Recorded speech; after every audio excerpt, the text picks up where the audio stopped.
माँ की ममता। वैभव जो 26 साल का है, उसकी अभी नई शादी हुई थी और उसकी एक खूबसूरत सी बीवी भी है। ये दोनों हनीमून मनाने हिमाचल गए थे, जहाँ उन्होंने 4 दिन गुजारे।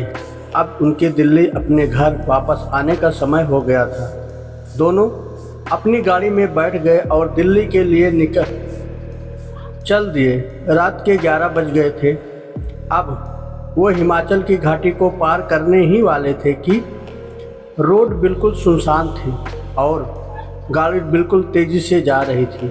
अचानक वैभव को अपनी गाड़ी के आगे एक औरत दिखी, जिसने लाल रंग की साड़ी पहनी थी। वो दूर से ही हाथ हिला कर गाड़ी को रोक रही थी। उसको देखकर वैभव की बीवी ने उसे गाड़ी रोकने से मना कर दिया, क्योंकि उसको डर था कि ये कोई लूटपाट करने की चाल हो सकती है। लेकिन वो औरत गाड़ी के सामने आ गई, जिससे वैभव को गाड़ी रोकनी पड़ी। वो औरत ज़ोर ज़ोर से दरवाजे को पीटने लगी। उसके चेहरे के हाव भाव से ऐसा लग रहा था जैसे वो किसी बड़ी मुसीबत में हो। वैभव की बीवी ने उसे गाड़ी का दरवाज़ा खोलने से मना कर दिया। उसने कहा कि ये कोई चाल हो सकती है, हमें बाहर नहीं जाना चाहिए। पर वैभव ने बोला कि अगर सच में ये किसी मुसीबत में होगी तो और उसे हमारी ज़रूरत हो, क्योंकि उसे देखकर वो अच्छे खासे घर की लग रही थी।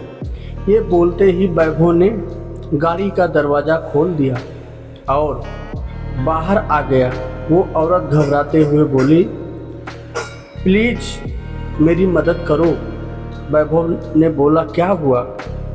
उस औरत ने जवाब दिया, मेरी गाड़ी नीचे खाई में गिरकर एक पेड़ से टकरा गई है और उसमें मेरी छोटी सी बच्ची फंसी हुई है।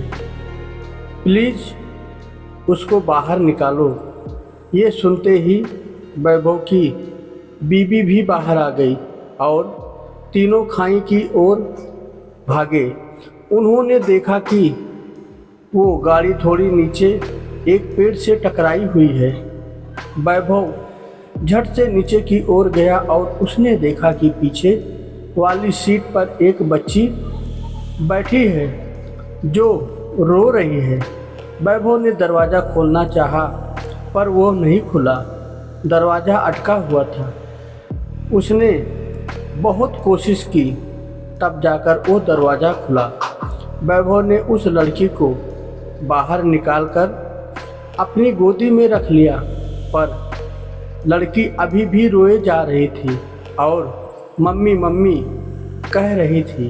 तभी वैभव की नज़र आगे वाली ड्राइविंग सीट पर गई, जहां उसे कोई बैठा हुआ लगा, लेकिन आगे वाली गाड़ी का शीशा धुंधला था तो साफ नज़र नहीं आ रहा था। उसने अपने कपड़े से उसे साफ किया और जो वैभव ने देखा उसे देखकर उसकी पैरों तले ज़मीन ही खिसक गई। उसको विश्वास ही नहीं हो रहा था कि उसने देखा कि आगे वाली सीट पर कोई और नहीं, उस बच्ची की माँ थी, जो मदद के लिए वैभव को बुला कर रही थी। उसने देखा कि वो औरत के माथे से खून निकल रहा था और उसकी मौत हो चुकी थी। वैभव की पत्नी ने वैभव की हालत देखकर झट से उसके पास गई और वो भी ये मंजर देखकर हैरान हो गई। ये देखते ही वैभव और उसकी पत्नी ने पीछे की ओर देखा, जहां वो औरत खड़ी थी, पर अब वहां कोई नहीं था।